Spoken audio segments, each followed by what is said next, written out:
Powered by the Montana Television Network. The 10 o'clock news continues on KAJ, Montana's news leader. Helena city leaders are defending the process they took to remove the Confederate Memorial Fountain in Hill Park last week. Last night, the Helena City Commission adopted an emergency ordinance suspending the city's historic preservation rules for the fountain.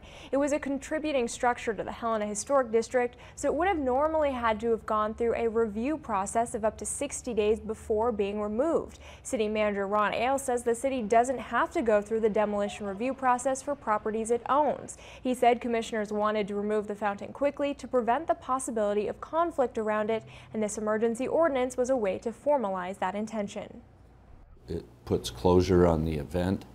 The decision was made, it was documented, the fountain's removed, and it's time for us to move on. The commission announced their intention to remove the fountain during an administrative meeting last week. Some critics questioned whether that decision came without adequate notice to the public. A Helena attorney specializing in open meetings law says the argument isn't as strong because the commission had taken public input on the fountain issue before last week. The Montana History Foundation announces it is receiving a grant from the National Park Service, accounting for one of only 12 grants given nationwide and the only one in Montana. The $25,000 grant will be used for a 3-day workshop next spring on preserving Montana cemeteries through education and technology. The Montana History Foundation president says there are hundreds of historic cemeteries across our state that can really benefit from this workshop. Our community histories are caught up in those burials, whether they stayed in the same place or moved, and whether the marker's still there or not.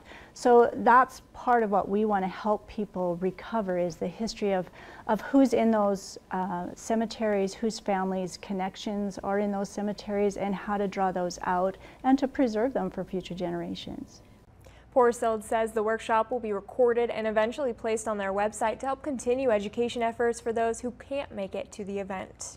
And in other news tonight, lottery officials say the grand prize for tomorrow's night's drawing has reached $700 million, the second largest on record for any U.S. lottery game. The prize pool has been growing since June 10th. That's the last time somebody won. Tickets are just $2, and you have until 8 p.m. Mountain Time on draw day to purchase the Powerball ticket. The drawing is at 8:59 p.m. tomorrow. This one-time lump sum is an estimated $411.7 million, or it can be collected over 30 years.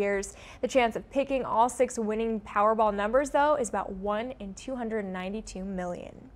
Coming up, Health Watch. Experts are weighing in on what to watch for if all this wildfire smoke is making you sick. And specialists say the Zika virus and HIV may have more in common than you might think. Details ahead on KAJ.